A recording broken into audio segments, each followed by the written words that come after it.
No artigo 50, a lei enumera ainda os meios que podem ser utilizados para o soerguimento de uma empresa em recuperação judicial. Esses incisos enumeram esses meios em um rol meramente exemplificativo, de forma que podem sim ser utilizados outros meios não previstos aqui nesses incisos.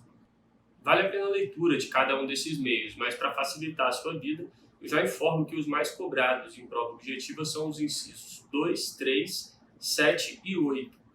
Desses, o mais cobrado é o inciso 8º, que trata da possibilidade de redução salarial, como forma de equacionar melhor. Desses, o mais cobrado é o inciso 8º, que prevê a possibilidade de redução salarial como um mecanismo para equilibrar as contas dessa empresa que está em recuperação judicial.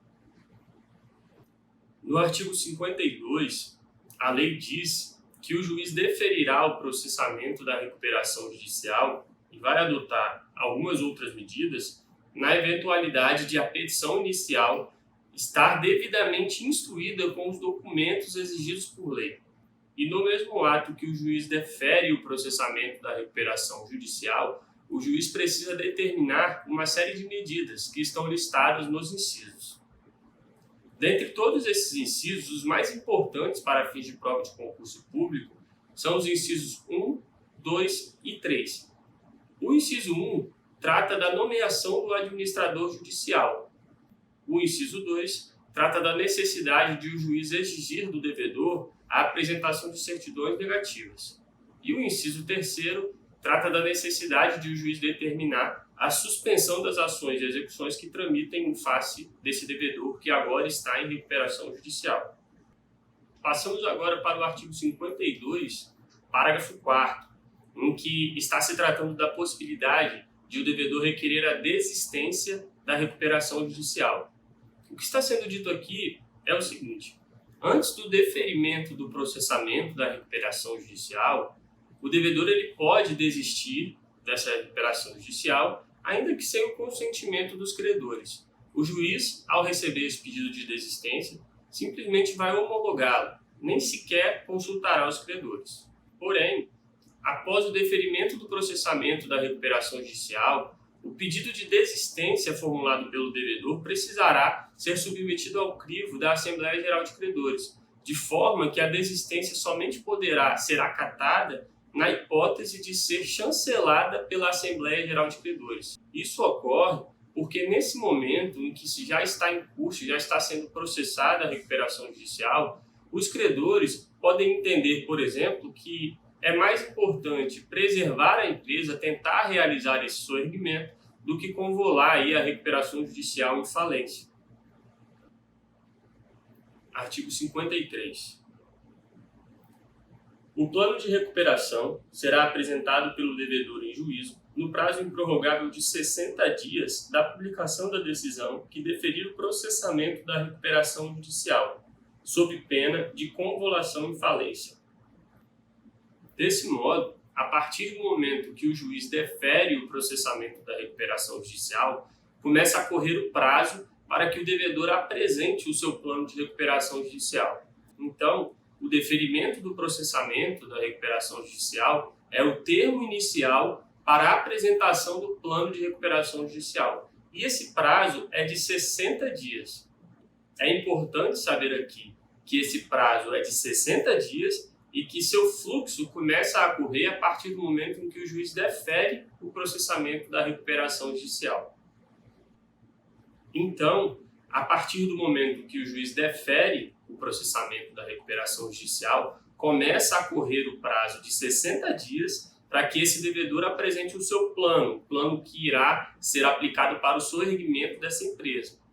E caso o devedor não apresente esse plano, a penalidade que ele sofre é a convolução da recuperação judicial em falência. Prosseguindo, o artigo 54 estabelece que o plano de recuperação judicial apresentado por esse devedor não pode prever um prazo superior a 1 ano para que sejam pagos os créditos derivados da legislação do trabalho e decorrentes de acidentes do trabalho. Prosseguindo, o parágrafo único estabelece que os salários vencidos nos 3 meses anteriores ao pedido de recuperação judicial, na quantia limitada de 5 salários mínimos por trabalhador, precisam ser pagos de forma quase que imediata, de forma que o plano de recuperação judicial não pode estabelecer que o pagamento ocorrerá após muito tempo. O limite máximo para esse pagamento ocorrer é de 30 dias. Encerrando o assunto do plano de recuperação judicial, veja na tela um informativo do STJ. No caso, o STJ entendeu válida a cláusula que esteja no plano de recuperação judicial e preveja que as dívidas da empresa em recuperação judicial sofrerão atualização monetária com base na TR e os juros dessa dívida serão de apenas 1% ao ano. Qual é a questão aqui?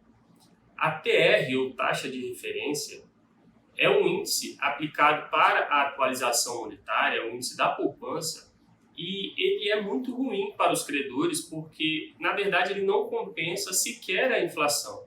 Então, o dinheiro desses credores, ele acaba se desvalorizando ao longo do tempo, porque acaba sendo corroído pela inflação. Então, ele é um índice ruim para os credores, mas ótimo para a empresa que está em recuperação judicial. E o STJ entendeu que pode sim ser aplicada a ATR para corrigir esses valores. Do mesmo modo, o STJ entendeu que os juros de 1% ao ano é adequado também, se assim estiver previsto no plano.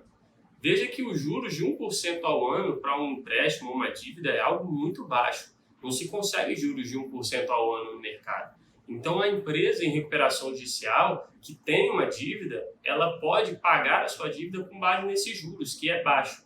Então, é um cenário péssimo para os credores, mas ótimo para a empresa em recuperação judicial, de forma que a chance de a empresa ser preservada no mercado com essas facilidades é maior. E assim entende o STJ que essa cláusula é válida. Iniciamos agora o tema do procedimento da recuperação judicial. Veja na tela o caput do artigo 56 e o seu parágrafo 4º. A lei diz, então, que a partir do momento em que o devedor apresenta o seu plano de recuperação judicial, os credores poderão ou não apresentar suas objeções. E na eventualidade de algum dos credores apresentar alguma objeção a esse plano, aí então o juiz precisa convocar a Assembleia Geral de Credores para deliberar sobre esse plano. E após essa deliberação pela Assembleia Geral de Credores, se esse plano for rejeitado por essa Assembleia, o juiz decretará a falência dessa empresa. Apesar da redação desse parágrafo 4º, mais para frente nós veremos que mesmo diante de uma eventual rejeição do plano por parte da Assembleia Geral de Credores, há casos em que o juiz pode conceder a recuperação judicial. Mas o que está sendo dito aqui no parágrafo 4º é que caso o plano de recuperação seja rejeitado pela Assembleia Geral de Credores, haverá a convolução da recuperação em falência. O artigo 58 estabelece que o juiz concederá a recuperação judicial na hipótese de o plano não ter sofrido nenhuma objeção por parte dos credores ou de esse plano ter sido aprovado pela Assembleia Geral de Credores. Destaque-se aqui a expressão "o juiz concederá", de forma que nessas duas hipóteses o juiz ele somente pode conceder a recuperação judicial. Ou seja, se o plano não sofreu objeções ou se o plano foi aprovado pela Assembleia Geral de Credores, o juiz precisa conceder a recuperação judicial, de forma que diante da ausência de objeções por parte dos credores ou da aprovação desse plano pela Assembleia Geral de Credores, o juiz ele precisa conceder a recuperação judicial. Sobre esse tema nós temos um enunciado e várias jurisprudências firmes no sentido de que não cabe ao juiz aqui analisar a viabilidade econômica da empresa. Ele não tem expertise técnica para julgar se uma empresa pode se soerguer ou não. Nesse caso aqui, prevalece o entendimento dos credores. Ora, se os credores não se opuseram ao plano de recuperação judicial, ou até mesmo a Assembleia Geral de Credores aprovou esse plano, é porque existem chances viáveis dessa empresa se recuperar e, com isso, esses credores receberem os seus créditos. Então, não pode ser o juiz quem vai dizer que essa recuperação não é possível. O parágrafo 1º trata da possibilidade de o juiz conceder a recuperação judicial, mesmo diante da situação em que o plano não é aprovado pela Assembleia Geral de Credores. O nome desse fenômeno é cram down. Qual é a questão aqui? Quando o plano de recuperação judicial é apresentado pelo devedor, a Assembleia Geral de Credores vai se reunir para deliberar então sobre esse plano. E nessa Assembleia vão haver representantes dos credores de todas as classes de crédito. Lá no artigo 41 são apresentadas essas classes, mas o que você precisa compreender é que cada tipo de crédito forma uma classe de credores. Por exemplo, os credores com créditos trabalhistas e decorrentes de acidentes do trabalho formam uma classe. Os credores com créditos, por exemplo, quirografários, formam uma outra classe. E o que a lei diz é que todas essas classes precisam aprovar esse plano de recuperação judicial para que esse plano seja considerado como aprovado pela Assembleia Geral de Credores. Então, aqui nesse parágrafo está sendo colocada a situação em que isso não ocorre, ou seja, uma das classes não aprova esse plano. E como uma das classes não aprovou esse plano, isso significa que a Assembleia Geral de Credores não aprovou o plano. Então, o juiz, diante de determinados requisitos que são estabelecidos nos incisos, ele pode, mesmo diante dessa não aprovação do plano, conceder a recuperação judicial. Isso é o chamado cram down. Os incisos eles trazem os requisitos cumulativos para que o juiz possa conceder a recuperação judicial nessa hipótese. Vale a pena a leitura. Desses incisos, o mais importante é o inciso 1º. Por fim, conjugando o caput do artigo 58 com o parágrafo 1º, nós percebemos que existem 3 cenários em que haverá a concessão da recuperação judicial. O primeiro deles é na hipótese de um plano que não sofre objeção por parte dos credores. E o segundo cenário é um plano que é devidamente aprovado pela Assembleia Geral de Credores. E o terceiro caso, que está no parágrafo 1º, é de um plano que, embora não aprovado pela Assembleia Geral de Credores, por ter sido rejeitado por uma das classes, é aprovado pelo juiz. Passamos agora para o artigo 59. O plano de recuperação judicial implica a novação dos créditos anteriores ao pedido e obriga o devedor e todos os credores a ele sujeitos, sem prejuízo das garantias. Aqui está sendo tratada da novação peculiar, ou do efeito novativo peculiar ou sui generis, que ocorre na recuperação judicial. No caso, as obrigações existentes anteriormente ao pedido de recuperação judicial, elas sofrem novação, ou seja, elas são substituídas por novas obrigações definidas no plano de recuperação judicial. Mas essa novação ela é peculiar pelo fato de serem mantidas as garantias. Então, as garantias oferecidas por terceiros, aqui na recuperação judicial, elas vão persistir, mesmo diante da novação. Então, veja bem, a novação é um instituto estudado no direito civil, em que ocorre a extinção de uma obrigação com o surgimento de uma nova obrigação. Perceba que essa novação que ocorre com a recuperação judicial, ela é diferente da novação estudada em direito civil, da novação que ocorre nas relações civis.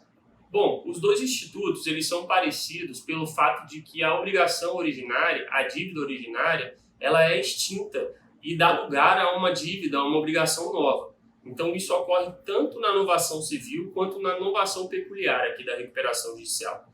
A diferença ocorre em relação às garantias. Enquanto na novação civil as garantias elas são extintas, elas deixam de existir, na recuperação judicial as garantias são mantidas. Veja que o artigo 49, parágrafo 1º, estabelece que os credores do devedor em recuperação judicial conservam os seus direitos em face dos terceiros garantidores.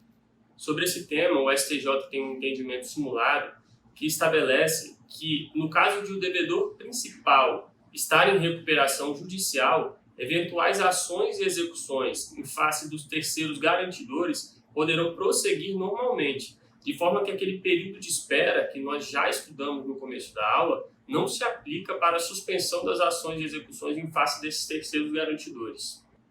Sobre esse assunto, tem um julgado recente do STJ que tratou de uma situação em que o credor realizou o protesto da dívida contra a empresa e realizou outro protesto contra os terceiros que garantiam a dívida dessa empresa.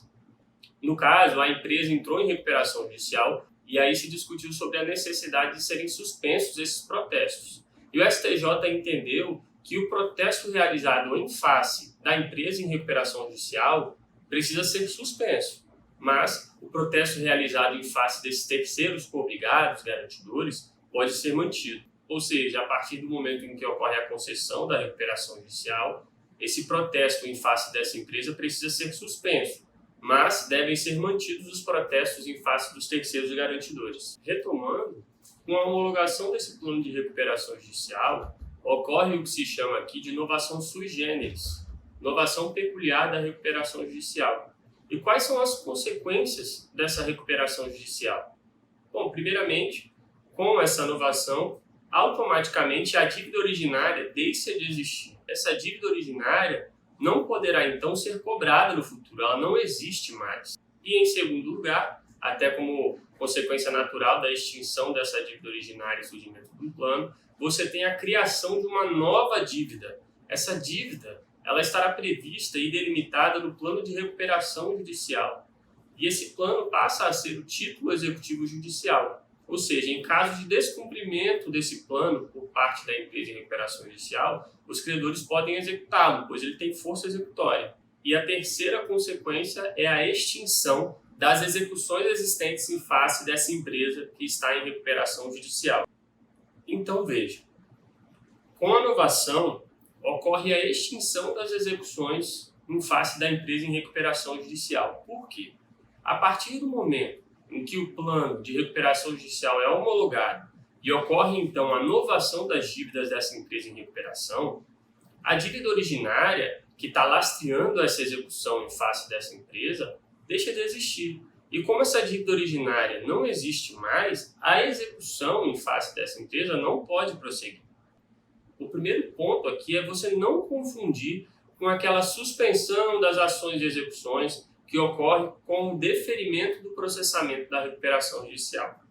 No início do curso, nós aprendemos sobre o chamado período de espera, que com o deferimento do processamento da recuperação judicial, são suspensas as ações e execuções em face da empresa em recuperação judicial. Mas aqui estamos em outra fase. Nós já estamos numa fase posterior, em que o plano de recuperação judicial é homologado. E quando esse plano é homologado, ocorre a novação e, com isso, a extinção dessas execuções. Por quê? Porque não há mais substrato para prosseguir com a execução, uma vez que a dívida que a ela deu causa foi extinta. Então, vamos simplificar. Com o deferimento do processamento da recuperação judicial, nós temos a suspensão das execuções em face dessa empresa.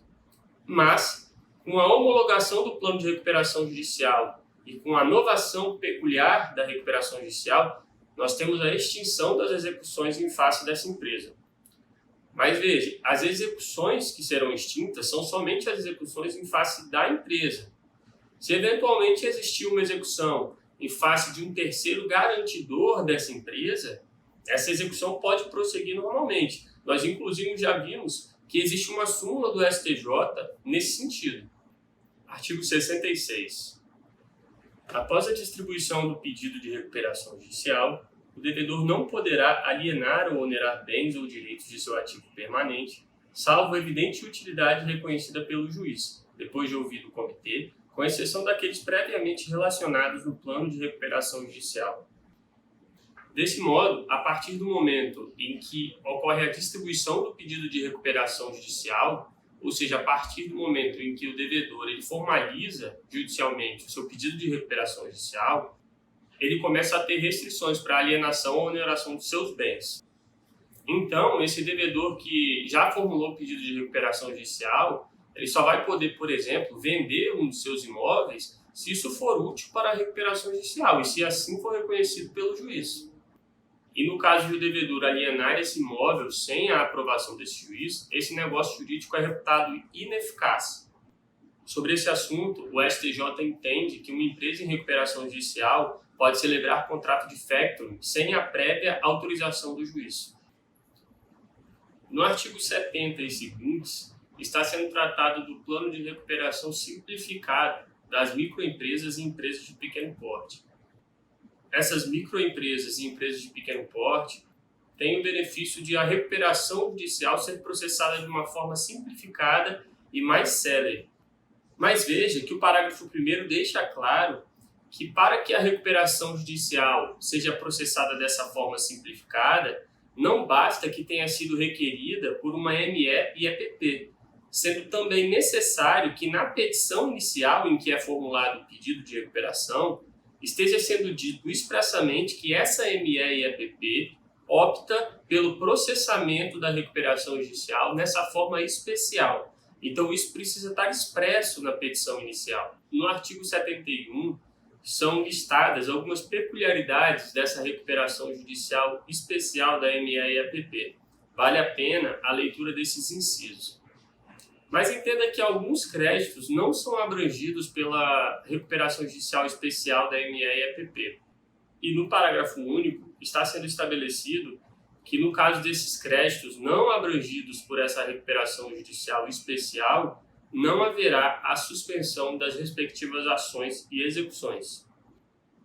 Encerrando o estudo da recuperação judicial, o artigo 73 estabelece que o juiz poderá decretar a falência no curso do processo de recuperação judicial. Trata-se da convolução da recuperação judicial em falência. E os incisos desse artigo 73 elencam as hipóteses em que poderá ocorrer a convolução da recuperação judicial em falência. Em síntese, são 4 hipóteses que podem justificar a convolução em falência. No caso, por deliberação da Assembleia Geral de Credores, pela não apresentação do plano de recuperação, sendo, portanto, uma omissão do devedor, pela rejeição desse plano ou pelo descumprimento de obrigação assumida no plano de recuperação judicial. Então, nessas hipóteses, o juiz poderá, no curso da recuperação judicial, decretar a falência do devedor.